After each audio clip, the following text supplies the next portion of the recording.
Alright, what's going on, guys? Today I'm going to show y'all some material and tools that pretty much every crab fisherman needs, and it's pretty much the tools that you need to build crab traps and to fix crab traps, and some of them you may even need to bring with them while you're fishing crabs. So first off, we're going to start over here. These are hooks. These are red little hooks. You take these and you put them on the bungee cord that attaches to the trap, and that's how you close the trap so that no crabs can get out. Right here are tags. All these tags have numbers on them, and you have to tag each trap individually so that you know those are your traps and stuff like that. Right here, this is actually part of a crab trap. This is what we call the funnels. You put these in the crab traps so that the crabs could get inside the crab trap, but these aren't actually in the crab trap right now. They're still waiting to be put in. Right here we have what they call a hog grain gun. They have this one right here, which cost about 150 bucks, and they have this black one which costs us 40 bucks. You definitely want to go with the $150 one because it works a lot better, and it's definitely well worth the money, because you don't want to use something like this that's just going to mess up on you every time and not be well worth it. But way back in the day, when they didn't have these hog grain guns, they used to use these little pliers. They would actually just put the rings right inside this pliers, and they would clamp it down like that. And when they had to do that, it would take a lot more time. But with the hog grain gun, you can get stuff done a lot faster. This isn't actually supposed to be right there. This is actually a crawfish hook right here. That's what you put on the net for a crawfish hook.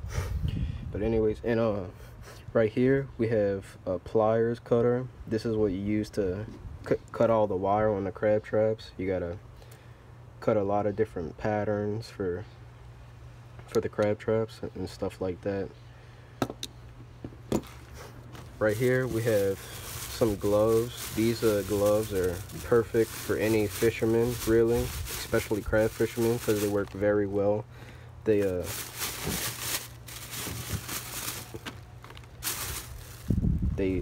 fit on your hand very easily, and it's very easy to move your hands around in these gloves. So I'd recommend these gloves to anybody that is a fisherman for sure.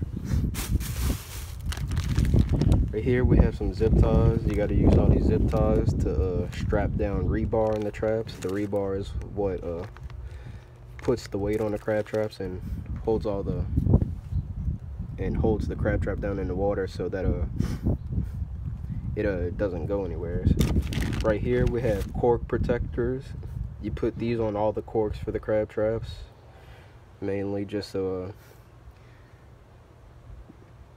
that the cork doesn't fall off or nothing, and protects the cork a little bit, obviously. Right here these are weights that you put on the rope of the crab trap.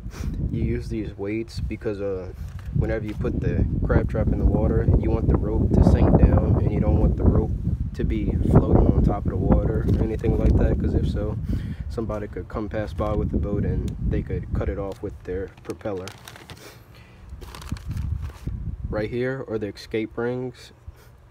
Every crab trap must have 3 escape rings in it, and these escape rings are for the smaller crabs that you aren't allowed to keep, and they have to get out. So, and that's what they make these escape rings for. That's so all the smaller illegal crabs can escape out the trap, because you can't keep all them. And they actually just made it a new law for that, for the 2017, that you got to have 3 escape rings in all the traps. It used to be 2, and they also changed the size on them.